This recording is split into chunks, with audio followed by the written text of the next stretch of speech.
Dr. Gruss, the Tholian xenobiologist, arrived on Earth's orbital research station Alpha with an unprecedented proposal to breed with a human for scientific purposes. As the insectoid alien stepped out of the airlock, its chitinous exoskeleton gleaming under the harsh station lights, Station Commander Kevin Ross fought to keep his expression neutral. "Welcome to Alpha Station, Dr. Gruss," Ross said, extending a hand before quickly retracting it, unsure if the gesture would translate across species. "I understand you have urgent business to discuss." Gruss's multifaceted eyes swiveled, focusing on Ross. "Indeed, Commander. The future of my species may depend on it." The alien's mandibles clicked as it produced a data pad. "I have authorization from the Galactic Science Council for this research project." Ross accepted the pad, his stomach churning as he skimmed the contents. The implications were staggering. He gestured towards a nearby corridor. "Let's continue this conversation in a more secure location." As they walked, Ross noticed crew members stopping to stare at the alien visitor. News would spread fast. He ushered Gruss into a conference room, engaging the privacy locks. "Dr. Gruss, I'll be blunt. Your proposal is disturbing, to say the least. Can you explain why the Tholians believe human DNA is the key to your survival?" The alien's exoskeleton seemed to ripple, perhaps a sign of discomfort. "Our species faces a genetic bottleneck, Commander. Centuries of selective breeding have left us vulnerable to extinction. Our scientists believe human genetic diversity holds the solution."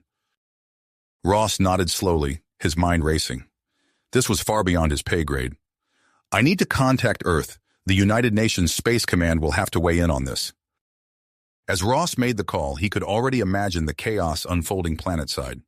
Within hours, protesters gathered outside UNSC headquarters, their angry chants echoing through the streets. "Humans only! No alien breeding!" Back on the station, Ross found himself in another uncomfortable meeting, this time with Gruss and Dr. Allen, the chief medical officer. "There's something else you should know," Gruss chittered. "Tholian physiology is incompatible with artificial insemination. For this experiment to work, it would require natural copulation." Ross felt the blood drain from his face. Before he could respond, alarms blared throughout the station. Security feeds flickered to life, showing a group of armed intruders forcing their way through an airlock. "Human supremacists," Ross growled, recognizing the insignia on their combat suits. "They're here to kill you, Dr. Gruss, and anyone who helps you." In that moment, Ross realized the magnitude of the situation. One wrong move could spark an interstellar war. He had to protect Gruss, maintain diplomatic relations, and neutralize the threat without excessive force. As Ross barked orders into his comm unit, he locked eyes with the alien researcher. "Dr. Gruss, I hope you understand that your presence here has created a powder keg. But right now, my job is to keep you safe and prevent this situation from escalating further." Gruss's antennae twitched. "I understand, Commander. My people have much to learn about human culture and sensitivities. Perhaps this incident will provide valuable data for our research as well." Ross couldn't help but let out a humorless chuckle as he drew his sidearm. "Let's focus on surviving first. Then we can worry about your data." With that, Ross led Gruss and Dr. Allen towards a secure bunker, acutely aware that the fate of human-alien relations, and possibly the future of two species, now rested on his shoulders. Ross led the way through the station's winding corridors, his hand gripping his sidearm tightly. Dr. Allen followed close behind, with Dr. Gruss bringing up the rear. The blaring alarms seemed to grow louder with each passing moment, adding to the tension that hung thick in the air. As they rounded a corner, Ross's comm unit crackled to life. "Commander, this is Security Chief Ortiz. We've identified the intruders as members of the Human Purity Front. They're heavily armed and making their way through Deck C." Ross's teeth clenched. "Understood. Initiate station-wide lockdown and begin evacuating non-essential personnel to secure areas. Use non-lethal tactics only. We can't risk escalating this situation further." "Copy that, sir," Ortiz responded, her voice tight with stress. They reached the security center, and Ross immediately moved to the bank of monitors displaying feeds from throughout the station. His eyes darted from screen to screen, taking in the chaotic scenes unfolding across Alpha Station. "There," Dr. Allen said, pointing to a monitor showing a group of armed individuals in black tactical gear moving swiftly through a corridor. "That must be them." Ross nodded grimly. "They're making steady progress. We need to slow them down." He turned to a nearby security officer. "Deploy stun grenades and foam barriers. I want those terrorists contained." As Ross coordinated the station's defenses, Dr. Allen pulled him aside. "Commander, I have a suggestion. The medical bay has reinforced doors and emergency life support systems. It might be the safest place for Dr. Gruss." Ross considered this for a moment before nodding. "Good thinking, Doctor. Let's move." They exited the security center, making their way towards the medical bay. As they turned a corner, they came face to face with a group of panicked researchers huddled together, fear evident in their wide eyes. Ross stepped forward, his voice steady and authoritative. "Everyone, remain calm. We're initiating emergency protocols. Follow the illuminated pathways to the nearest secure area. Move quickly, but orderly." As the researchers began to move, one of them stumbled, clutching his arm. Dr. Allen rushed to his side, quickly assessing the injury. "It's just a sprain. I've got him," she called to Ross. While Dr. Allen tended to the injured scientist, Ross noticed Dr. Gruss had gone eerily still. Before he could question the alien, Gruss's exoskeleton began to shimmer and shift, taking on the coloration and texture of the nearby wall. Within seconds, the Tholian had virtually disappeared from view. Ross blinked in astonishment, but before he could comment, he heard footsteps approaching. A lone figure in HPF gear appeared at the end of the corridor, scanning the area with a handheld device. Ross held his breath, acutely aware of the researchers behind him and the now invisible Dr. Gruss. The HPF scout's gaze swept over their location, pausing for a heart-stopping moment. Then, apparently satisfied, the terrorists moved on. As soon as the coast was clear, Dr. Gruss reappeared, her exoskeleton returning to its normal state. "A natural defense mechanism," she explained, mandibles clicking softly. "I thought it prudent to avoid detection." Ross nodded, impressed. "Quick thinking, Doctor. That ability of yours might come in handy." They resumed their journey to the medical bay, finally reaching its reinforced doors. As they sealed themselves inside, Ross's comm unit beeped urgently. "Commander Ross, priority transmission from UNSC headquarters." Ross accepted the call, his stomach tightening as he listened to the message. When it concluded, he turned to Dr. Allen and Dr. Gruss. "The UNSC has made a decision. They're allowing Dr. Gruss's research to proceed on a voluntary basis. They hope this compromise will help diffuse tensions." He paused, locking eyes with the Tholian researcher. "They've also ordered me to prioritize your safety above all else, Dr. Gruss. An injury to you could spark an interstellar incident." Dr. Gruss's antennae twitched, perhaps in acknowledgement. Before she could respond, the lights in the medical bay flickered ominously. A moment later, Ross's comm unit erupted with frantic chatter. "Commander, the terrorists have breached the main engineering sector. They're attempting to override our systems." Ross felt a chill run down his spine. If the HPF gained control of the station's life support, they'd all be in grave danger. He needed to act fast, but he couldn't leave Dr. Gruss unprotected. As if sensing his dilemma, Dr. Gruss stepped forward. "Commander, I believe I can be of assistance. My camouflage ability could allow me to infiltrate the engineering sector undetected. I could gather valuable intelligence on the terrorist plans." Ross hesitated, weighing the risks. "It's too dangerous, Doctor. If something happened to you—" "With all due respect, Commander," Dr. Gruss interrupted, her multifaceted eyes gleaming with purpose.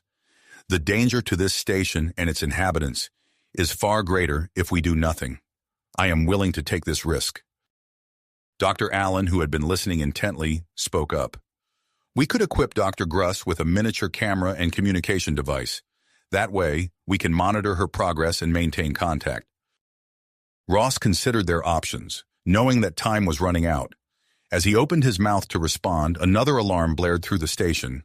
A holographic display flickered to life, showing a massive ship entering the solar system. "Commander Ross," a voice boomed through the station's speakers, "this is Captain Zex of the Tholian warship Crystalline Vanguard. We demand an immediate update on Dr. Gruss's status and safety. Ross closed his eyes for a brief moment, feeling the weight of the situation bearing down on him. Human extremists threatening the station, a potential diplomatic crisis with the Tholians, and the lives of everyone aboard hanging in the balance. He had to make a decision, and he had to make it now. Opening his eyes, Ross looked at Dr. Gruss, her alien features unreadable. "Doctor, are you absolutely certain you want to do this?" Dr. Gruss's mandibles clicked decisively. "I am, Commander. Let us proceed." As Dr. Allen began outfitting Dr. Gruss with the necessary equipment, Ross turned his attention to coordinating with station security and crafting a response to the Tholian warship. The next few hours would determine not just the fate of Alpha Station, but potentially the future of human-alien relations. With a deep breath, Ross steeled himself for the challenges ahead. The true test of his leadership was about to begin. The true test of his leadership was about to unfold. Ross turned to Dr. Gruss, his decision made. "Doctor, your camouflage ability could be our ace in the hole. We'll equip you with a miniature camera and communication device. Are you absolutely certain you want to do this?" Dr. Gruss's mandibles clicked decisively. "I am, Commander. Let us proceed." As Dr. Allen began outfitting Dr. Gruss with the necessary equipment, Ross noticed a subtle shift in the alien's posture. For a brief moment, the Tholian's exoskeleton seemed to ripple, revealing a hint of vulnerability beneath her otherworldly exterior. "Dr. Gruss," Ross said, his voice low, "I need to brief you on the engineering sector's layout." He pulled up a holographic display of the station, highlighting key areas. "The main control room is here. It's likely where the terrorists are concentrated. Use the maintenance corridors to avoid detection." As Dr. Gruss absorbed the information, Ross turned to Dr. Allen. "Doctor, I need you to coordinate with the medical team. Prepare for potential casualties. We don't know how this will play out." Allen nodded grimly. "Understood, Commander. I'll have triage units ready." With Dr. Gruss equipped and briefed, Ross activated his comm unit. "This is Commander Ross to UNSC headquarters. We have a critical situation developing on Alpha Station. Requesting immediate support." The response came swiftly. "Copy that, Commander. We're dispatching a special operations team to your location. ETA is 4 hours. Ross's mind focused. 4 hours. They'd have to hold out until then. "Dr. Gruss, you're our eyes and ears. Stay hidden, gather intel, and report back. Do not engage under any circumstances. Your safety is paramount." The Tholian researcher nodded, her multifaceted eyes gleaming with persistence. Without another word, her exoskeleton began to shimmer, taking on the coloration and texture of the surrounding environment. Within seconds, she had vanished from view. Ross watched the barely perceptible distortion in the air as Dr. Gruss made her way out of the medical bay. He turned to the security feeds, tracking her progress through the station's corridors.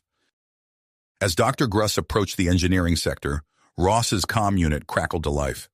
"Commander," her voice whispered, "I've reached the target area, proceeding with caution." Ross leaned forward, studying the feed from Dr. Gruss's camera. The engineering sector was a maze of pipes, conduits, and control panels. In the center of the main control room, a group of black-clad figures huddled around a holographic display. "I have visual on the intruders," Dr. Gruss reported, counting 6 individuals. They appear to be led by a tall human male with a scar across his left cheek. Ross's blood ran cold. He recognized that description. "Marcus Graves," he muttered, "notorious human supremacist. This just got a lot more complicated." As they watched, Graves addressed his followers. "Listen up," his voice carried through Dr. Gruss's audio feed. "Our primary objective is to disable the station's life support systems. Once we force an evacuation, we'll use the chaos to eliminate the alien and any human traitors who support it." Ross's fists clenched. They needed to act fast. Suddenly, Dr. Gruss's camera feed jerked. A soft clang echoed through the comm. "What was that?" one of the terrorists demanded, his head snapping towards Dr. Gruss's location. Ross held his breath, watching as the man approached, his weapon raised. Dr. Gruss remained perfectly still, her camouflage blending seamlessly with the surrounding equipment. After an agonizing moment, the terrorist shrugged and returned to the group. Ross exhaled slowly, realizing he'd been holding his breath. As the minutes ticked by, Ross noticed subtle changes in Dr. Gruss's movements. Her normally fluid motions became jerky, her camouflage flickering almost imperceptibly. "Dr. Gruss," Ross said quietly, "are you all right?" There was a pause before she responded. I am experiencing some fatigue, Commander. Maintaining camouflage for extended periods is taxing." Ross made a quick decision. "Find a secure location and rest, Doctor. Your safety takes priority." As Dr. Gruss complied, Ross turned to his security team. "We need to retake the engineering sector. I want a small, elite team. We'll use the maintenance tunnels to outflank them." As Ross outlined his plan, a priority message flashed on his screen. His stomach dropped as he read it. "Commander Ross," the message began, "this is Captain Zex of the Tholian warship Bar Crystalline Vanguard. We demand visual confirmation of Dr. Gruss's safety within the hour. Failure to comply will be considered an act of war." Ross ran a hand through his hair, the weight of the situation bearing down on him. Just then, a young man in a lab coat approached, looking nervous but determined. "Commander Ross, I'm Dr. Ethan Parker. I need to speak with you about Dr. Gruss." Ross eyed him warily. "What about her, Doctor?" Parker swallowed hard. "I've been in secret communication with her before her arrival.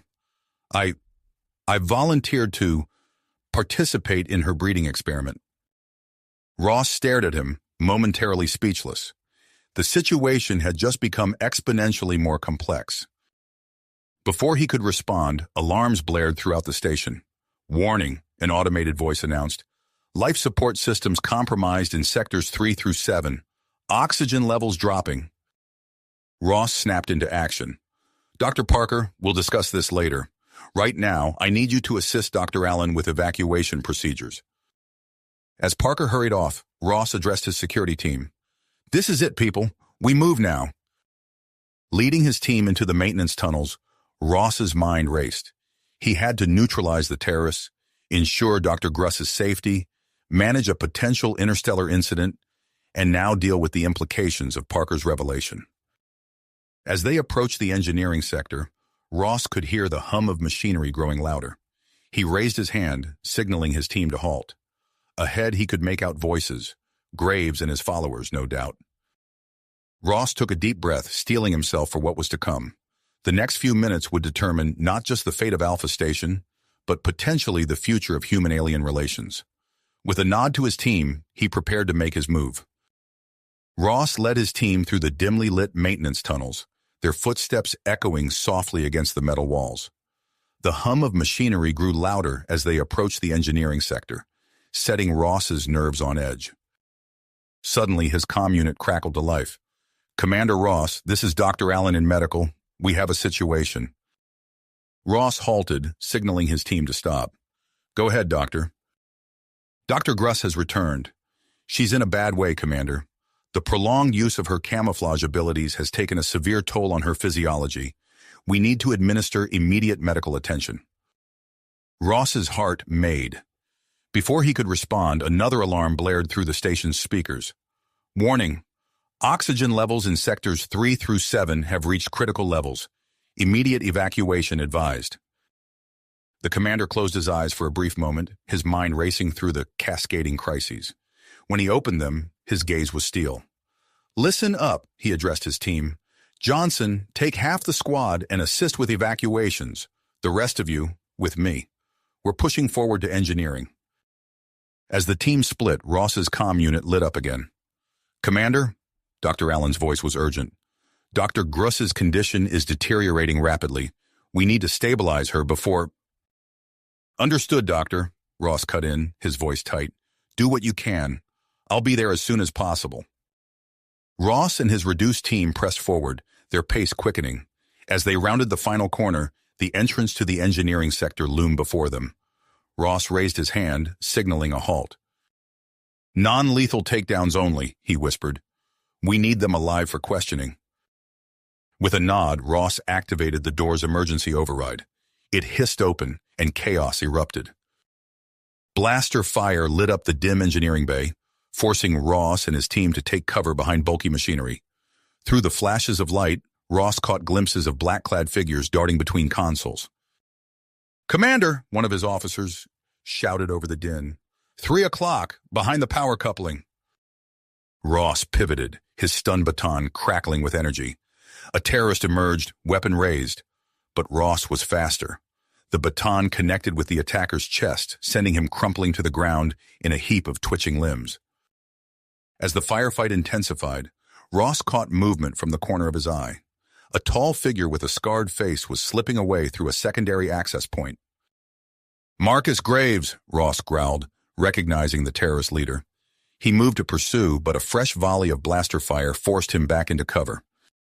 Suddenly, a young man in a lab coat appeared from behind a bank of servers, his hands raised. "Commander Ross, I can help!" Ross's eyes widened in recognition. "Dr. Parker, what are you doing here?" "I was trapped when the attack began," Parker explained hurriedly, ducking as a stray shot whizzed overhead. "I know the station's systems. I can override their lockout codes." Without waiting for a response, Parker darted to a nearby console, his fingers flying over the controls. Seconds later, the engineering bay's lights flared to full brightness, momentarily blinding the terrorists. "I've got control," Parker shouted, "restoring oxygen levels now." Ross seized the opportunity, leading his team in a swift offensive. Within minutes, the remaining terrorists were subdued, their weapons scattered across the floor. As his officers secured the prisoners, Ross approached Parker. "Good work, Doctor, but we're not out of the woods yet. The Tholian ultimatum—" "I know," Parker interrupted, his face pale. "We have less than 10 minutes before they consider it an act of war." Ross's comm unit chirped insistently. "Commander!" Dr. Allen's voice was strained. "Dr. Gruss's condition is critical. We need you in medical immediately." "Dr. Parker, with me," Ross ordered, already moving towards the exit. "The rest of you, secure this sector and find Graves. He couldn't have gotten far." Ross and Parker raced through the station's corridors, the alarm still blaring around them. They burst into the medical bay, where Dr. Allen stood over a prone figure on an examination table. Dr. Gruss lay motionless, her exoskeleton dull and lifeless. Dr. Allen looked up, her face grim. "Her energy reserves are completely depleted. If we don't act fast, we'll lose her." Parker stepped forward, his earlier nervousness replaced by dedication. "I have an idea. During our communications, Dr. Gruss mentioned a specific combination of human plasma and radiation that could potentially rejuvenate her species." Dr. Allen's eyes widened. "That's incredibly risky. We have no way of knowing the side effects." "We're out of options," Ross interjected, glancing at the time display. "Do it." As Parker and Allen prepared the experimental treatment, Ross established a video link with the Tholian warship. The scarred face of Captain Zex filled the screen, his crystalline features contorted with terrifying rage. "Captain," Ross began, "I can confirm Dr. Gruss's presence on the station. However, she's currently undergoing emergency medical treatment." Zex's eyes narrowed. "Show me," he demanded. Ross turned the camera, revealing Dr. Gruss's prone form as Parker administered the glowing plasma mixture. For a tense moment, nothing happened. Then, with a sudden burst of energy, Dr. Gruss's exoskeleton began to regain its luster. Her multifaceted eyes fluttered open, focusing first on Dr. Parker. To everyone's surprise, she reached out and grasped his hand, forming an unexpected connection. Captain Zex's voice cut through the moment. "What is the meaning of this? We demand Dr. Gruss be transferred to our ship immediately." Before Ross could respond, the station's alarms blared once more. "Warning! Unauthorized access detected in Docking Bay 3. Ross's blood ran cold. Graves and his remaining followers were making their escape. As he stood there, caught between the diplomatic crisis unfolding on the screen, the medical miracle occurring before him, and the ongoing security threat, Ross knew the next few hours would define not just his career, but the future of human-alien relations. Dr. Gruss's grip on Parker's hand tightened, her mandibles clicking softly as she regained her strength. Ross watched the interaction, his mind racing with the implications of this unexpected connection. The alarms continued their urgent wail, a constant reminder of the dangers still lurking within the station. With a deep breath, Ross steeled himself for the challenges ahead, knowing that every decision from this point on would carry immense weight. Wait! The unexpected connection between Dr. Gruss and Dr. Parker sparked an idea in Ross's mind. He turned to the screen, where Captain Zex's crystalline features still radiated impatience and anger. "Captain Zex," Ross said, his voice steady, "I propose we move this discussion to a more suitable setting. I invite you to send a small delegation to Alpha Station to verify Dr. Gruss's condition in person. We can then address your concerns and explore the implications of her research in a formal meeting." Zex's eyes narrowed, but after a moment of consideration, he nodded. "Very well, Commander. Expect our delegation within the hour. Any sign of deception, and we will not hesitate to open fire." As the screen went dark, Ross exhaled slowly. He turned to Dr. Allen and Dr. Parker. "Prepare Dr. Gruss for the meeting. We need her at her best." An hour later, Ross stood in the docking bay as the Tholian shuttle arrived. Captain Zex emerged, flanked by two crystalline guards. Their angular forms seemed to shimmer under the station's lights. "Welcome aboard Alpha Station, Captain," Ross said, extending his hand. Zex regarded it for a moment before grasping it with his own crystalline appendage. "Let us proceed, Commander. I am eager to see Dr. Gruss for myself." As they made their way to the conference room, Ross's comm unit buzzed.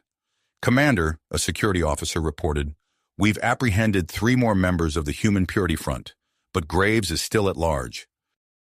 Ross acknowledged the report, his heart maddening. He'd have to deal with that threat soon, but for now, diplomacy took precedence. The conference room doors slid open, revealing Dr. Gruss seated at the table, her exoskeleton now gleaming with renewed vitality. Dr. Parker sat beside her, looking both nervous and determined. Dr. Allen stood nearby, datapad in hand. Captain Zex's multifaceted eyes widened at the sight of Dr. Gruss. "You appear... well, Doctor," he said, his tone a mixture of relief and suspicion. Dr. Gruss inclined her head. "Thanks to the efforts of the human medical team, Captain. Their intervention saved my life." As everyone took their seats, Ross noticed Dr. Gruss subtly shift closer to Dr. Parker.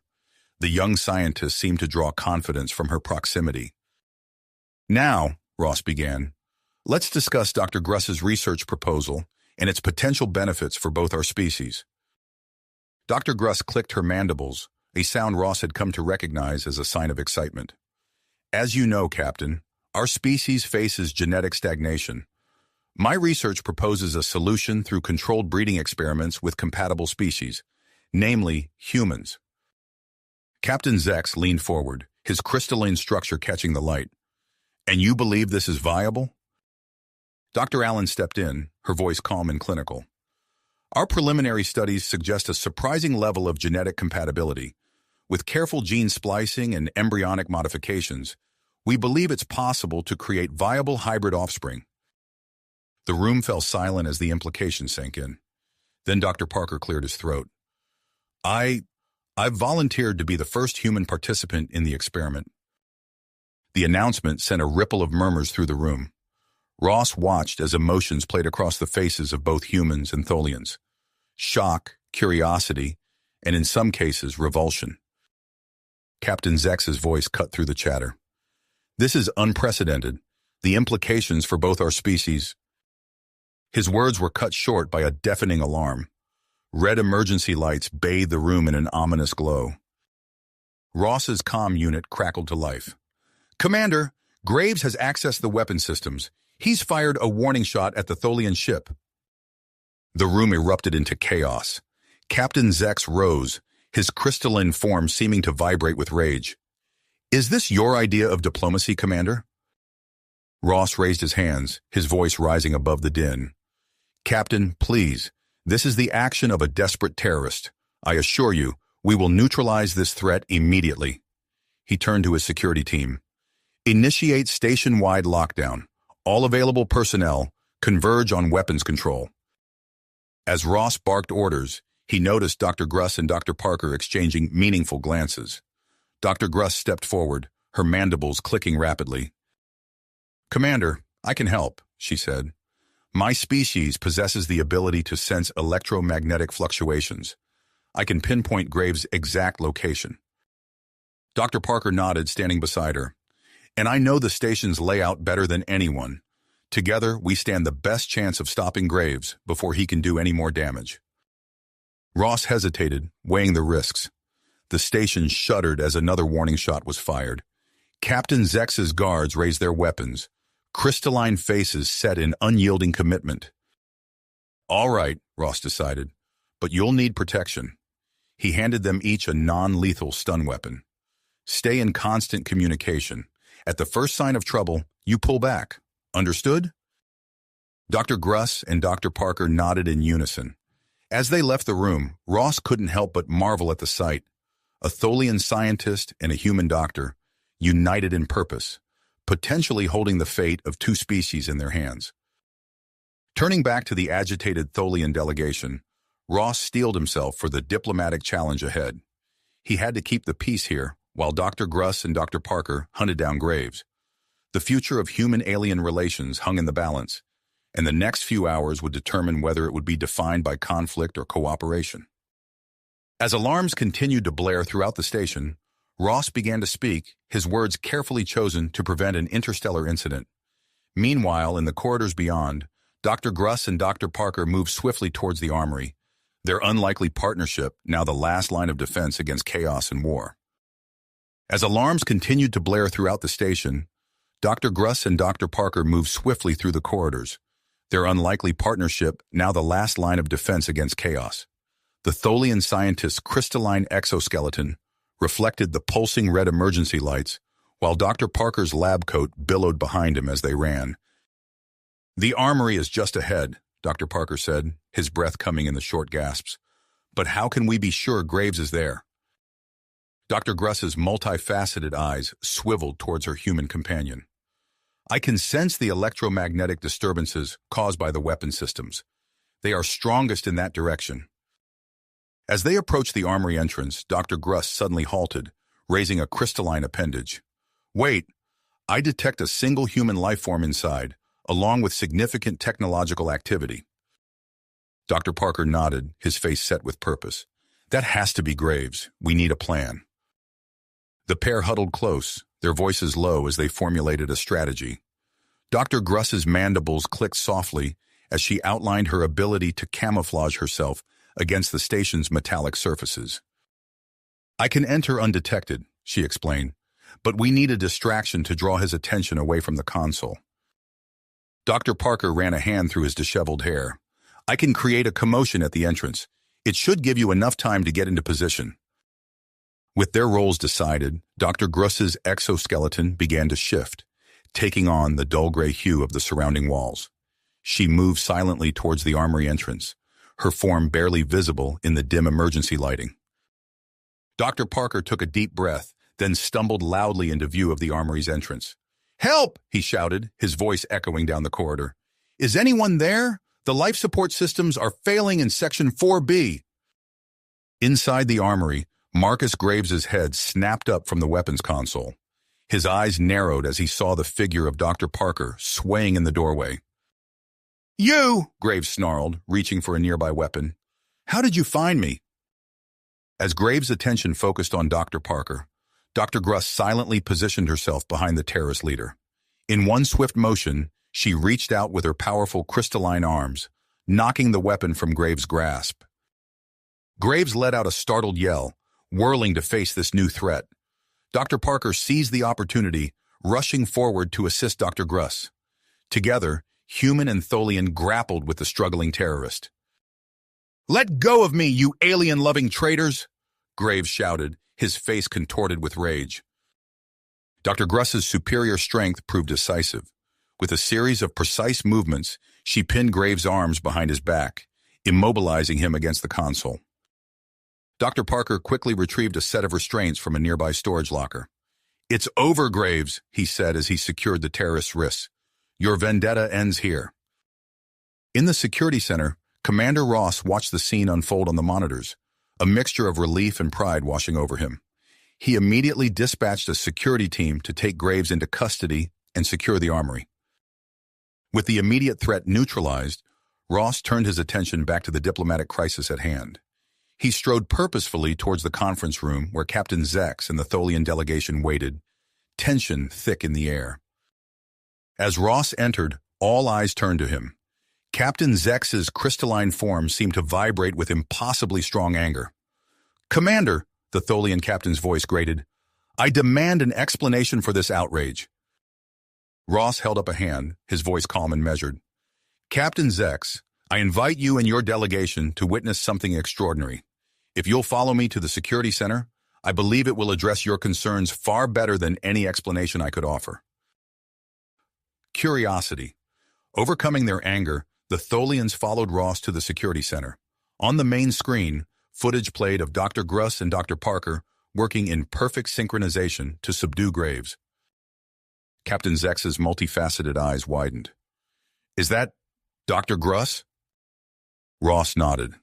"Yes, Captain. Thanks to the combined efforts of Dr. Gruss and our own Dr. Parker, the terrorist threat has been neutralized. Their cooperation not only saved the station, but potentially averted an interstellar incident." The Tholian delegation buzzed with excited clicks and chirps, their earlier hostility forgotten in the face of this unexpected development. Seizing the moment, Ross continued, "This incident, while regrettable, has demonstrated the incredible potential of human-Tholian cooperation. I believe it provides compelling evidence in support of Dr. Gruss's research proposal." Captain Zex turned to Ross, his crystalline features unreadable. "You may be right, Commander. Perhaps there is more to be gained from collaboration than we initially thought." Over the next few hours, Ross worked tirelessly to leverage this newfound goodwill. He arranged for the UNSC to review the incident reports and the footage of Dr. Gruss and Dr. Parker's cooperation. The UNSC, impressed by the resolution of the crisis and the potential for interspecies collaboration, granted preliminary approval for Dr. Gruss's research project to proceed under strict ethical guidelines. They appointed Commander Ross as the project overseer, recognizing his balanced handling of the situation.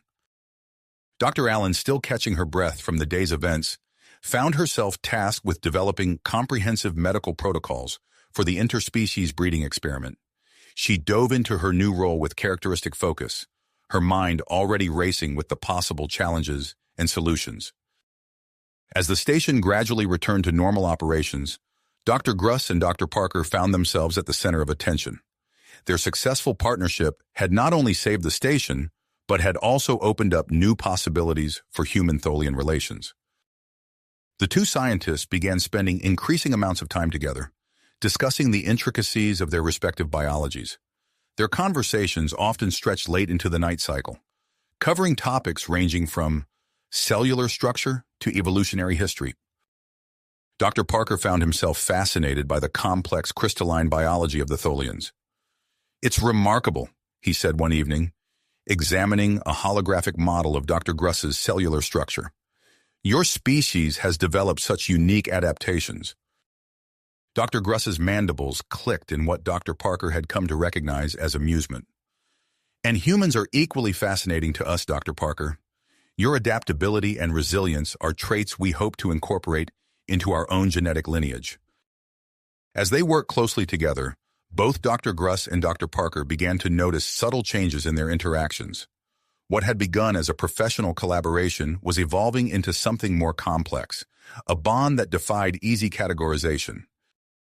Dr. Parker found himself introducing Dr. Gruss to human customs and social interactions, while she shared insights into Tholian culture and history.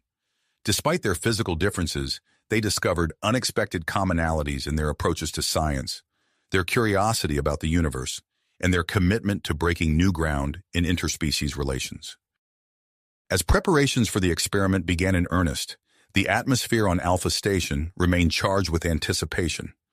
News of the approved interspecies breeding experiment spread quickly, causing a mix of reactions among the human crew. Some staff members, uncomfortable with the implications of the research, requested transfers off the station. Others, driven by scientific curiosity, or a desire to be part of history, volunteered to assist with the groundbreaking project. Captain Zek, still aboard the station with a small Tholian contingent, began negotiations with Commander Ross for expanded cooperation between their species. The Tholian captain, his initial hostility replaced by cautious optimism, proposed joint scientific ventures and cultural exchange programs. "This experiment could be just the beginning, Commander," Zek said during one of their meetings. "There is potential for a broader alliance that could benefit both our species." As Dr. Gruss and Dr. Parker prepared for the first phase of their experiment, they encountered an unexpected complication. Dr. Allen noticed subtle changes in Dr. Gruss's physiology during a routine examination. "Your body seems to be adapting to the station's environment," Dr. Allen explained, concern evident in her voice. "These changes, while not immediately dangerous, could impact the experiment's viability." Dr. Gruss and Dr. Parker exchanged worried glances. The Tholian scientist's mandibles clicked rapidly, a sign of agitation. "We must find a way to mitigate these effects," she said. "Too much depends on the success of this experiment." Dr. Allen nodded, her face set with commitment. "I'll work around the clock if necessary. We've come too far to let this setback stop us now." As the date for the first experimental procedure approached, tensions on Alpha Station continued to rise. Dr. Gruss and Dr. Parker found themselves at the center of attention, their every move scrutinized by both humans and Tholians. The weight of their responsibility was palpable. Late one night, as they worked in the lab, Dr. Parker noticed Dr. Gruss's usually steady appendages trembling slightly as she adjusted a piece of equipment. "Are you all right?" he asked, moving closer to his Tholian colleague. Dr. Gruss's multifaceted eyes swiveled towards him. "I find myself experiencing doubt," she admitted. "The magnitude of what we're attempting is intimidating." Dr. Parker nodded, understanding all too well the pressure they were under.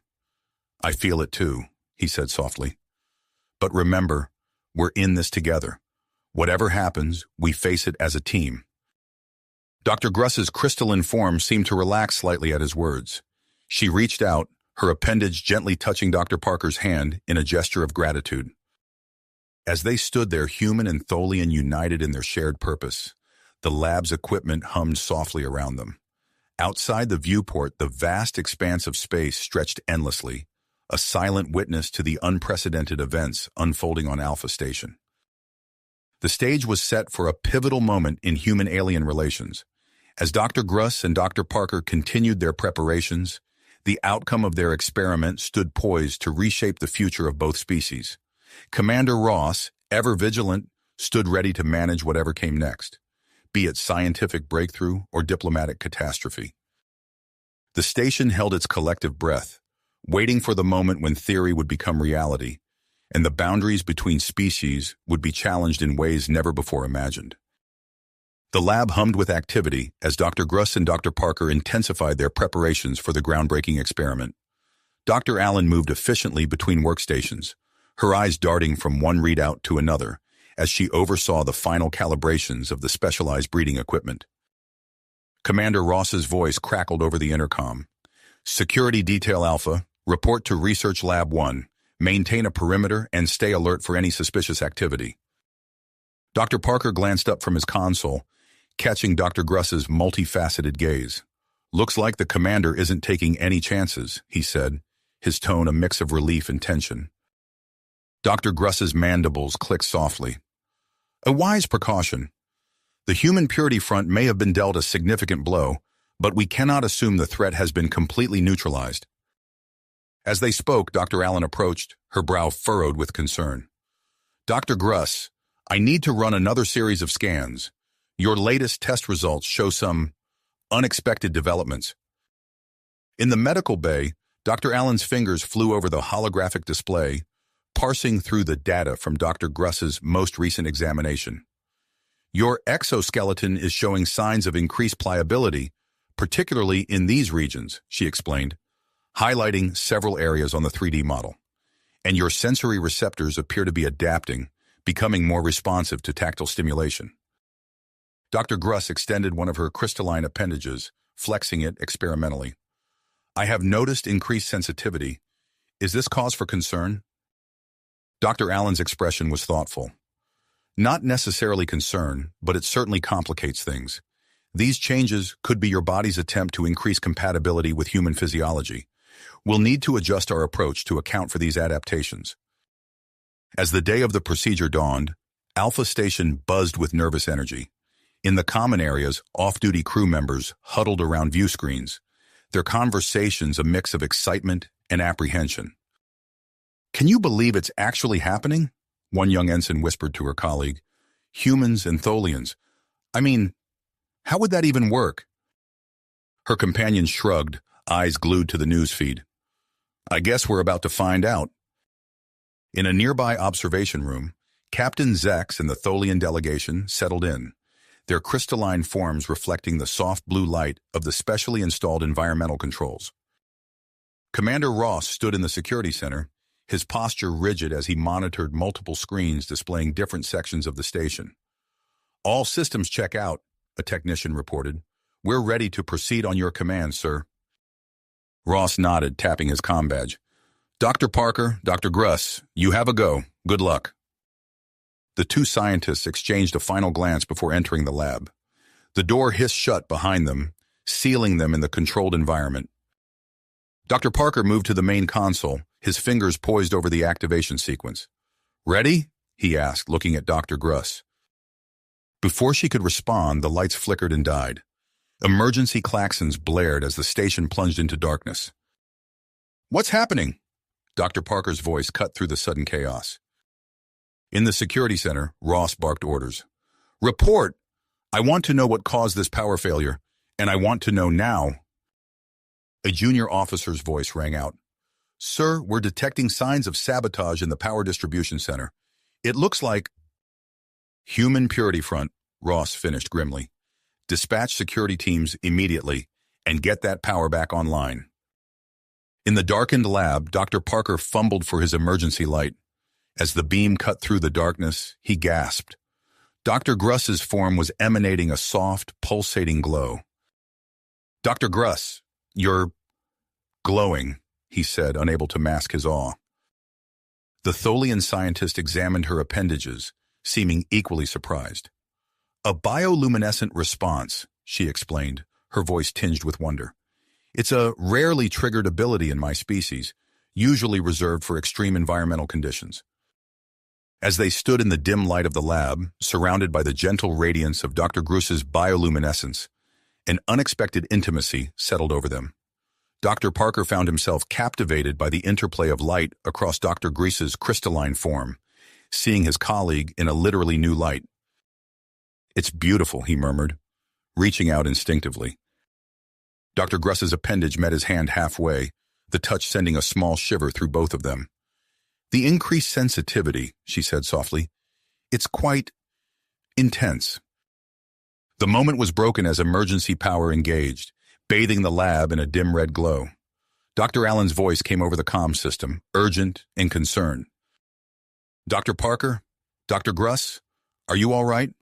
The power fluctuation has affected the breeding equipment. The settings have been altered, and I'm not sure of the full extent of the changes."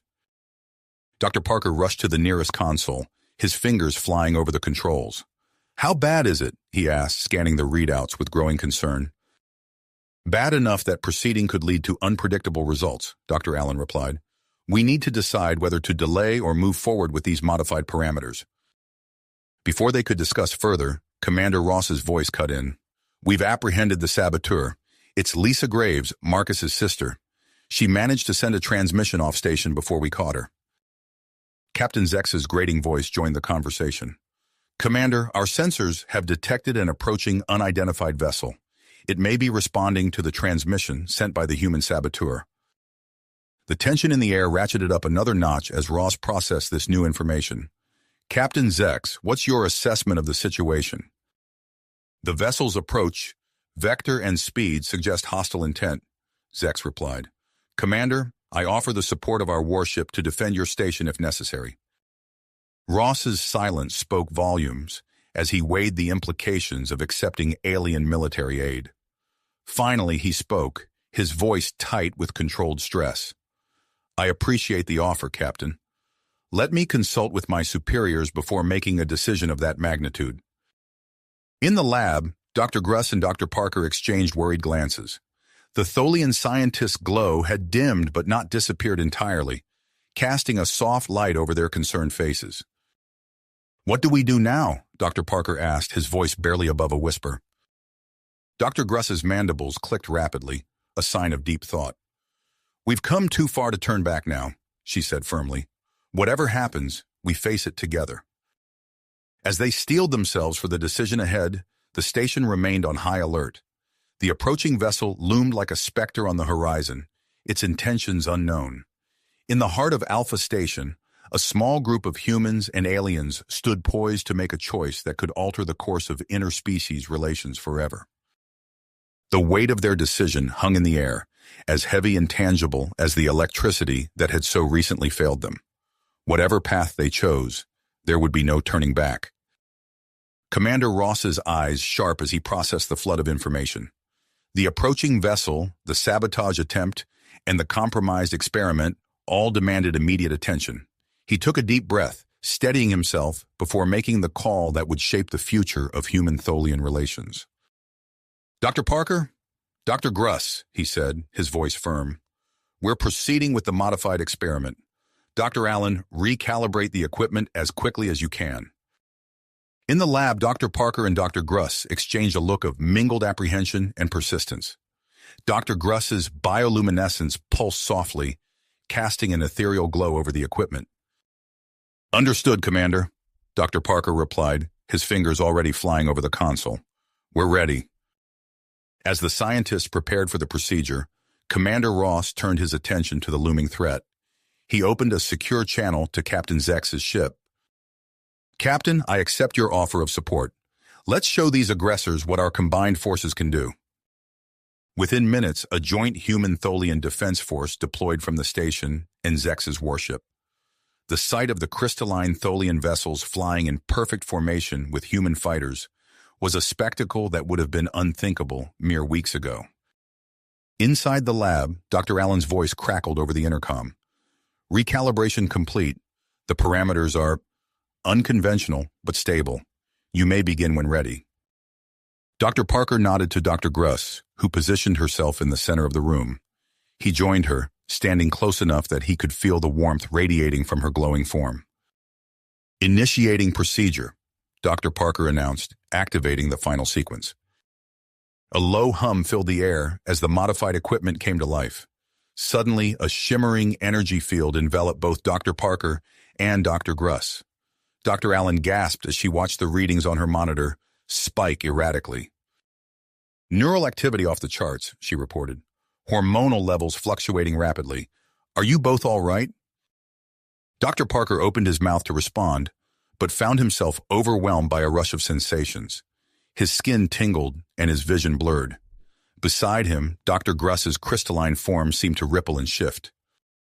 I feel," Dr. Parker struggled to find the words, "connected, like I can sense every atom in my body, in the room, in Dr. Gruss." Dr. Gruss's multifaceted eyes swiveled towards him. "As do I," she said, her voice resonating with a new depth. "It's as if the barriers between us are dissolving." Outside the station, the human supremacist ship launched its attack. Energy beams lanced out, only to be met by a coordinated barrage from the human-Tholian defense force. Commander Ross watched from the security center, his heart racing as he divided his attention between the battle and the experiment. In the lab, the energy field intensified. Dr. Gruss's exoskeleton became translucent, revealing an intricate network of glowing veins beneath. Dr. Parker's skin took on an iridescent sheen, shimmering with colors that seemed to pulse in sync with Dr. Gruss's bioluminescence. "Fascinating," Dr. Allen murmured, her eyes wide as she monitored the changes. "Their physiologies are harmonizing in ways I never thought possible." The procedure reached its climax. The energy field pulsed brightly, forcing Dr. Allen to shield her eyes. When she looked back, she gasped.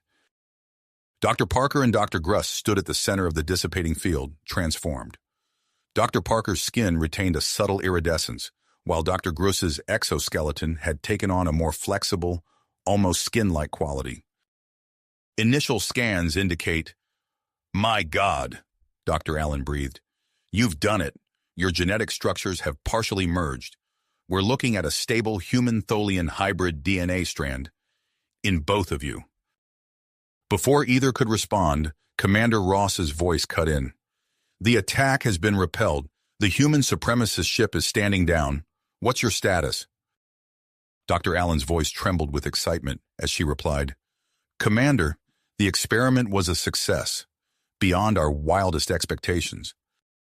As the implications of their achievement sank in, Dr. Parker turned to Dr. Gruss. Their eyes met, and suddenly, a flood of thoughts and emotions passed between them without a word being spoken.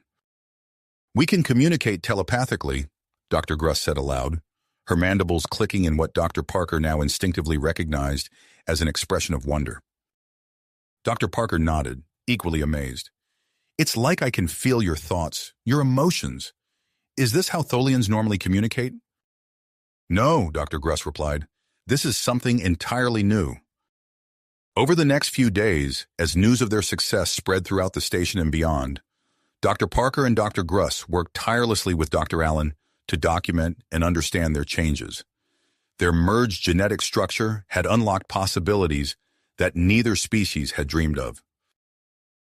Commander Ross, hailed for his leadership during the crisis, found himself at the center of a whirlwind of diplomatic activity. The UNSC officially recognized the experiment as a landmark moment in human history, and plans were already underway for a new joint human-Tholian scientific initiative. In the station's newly designated interspecies research lab, Dr. Parker and Dr. Gruss led a team of human and Tholian scientists. Their unique ability to bridge the gap between the two species made them invaluable in this new era of cooperation. As they worked, Dr. Parker found himself marveling at how natural it felt to work alongside the Tholians. The barriers of biology and culture that had once seemed insurmountable now felt trivial. One evening, as they took a break from their research, Dr. Gruss turned to Dr. Parker. "I've been thinking," she said, both aloud and through their mental link. "Our success here could be just the beginning. There are so many other species out there, each with their own unique genetics and abilities." Dr. Parker nodded, catching glimpses of the possibilities through their shared thoughts. "You're right. We could apply what we've learned here to foster understanding and cooperation on a galactic scale." As they stood together, their hands intertwined and glowing softly with shared bioluminescence, Dr. Parker and Dr. Gruss looked out at the stars visible through the lab's viewport. The universe suddenly seemed full of potential, waiting to be explored by this new alliance of humans and Tholians. Their journey of discovery was just getting started. In fact, it felt like it had only just begun. You have reached the end of the story. If you enjoyed this story and want to support us, please leave a like and subscribe to our channel, and for every comment that says 88, I will heart every single one of them. Thank you for your time.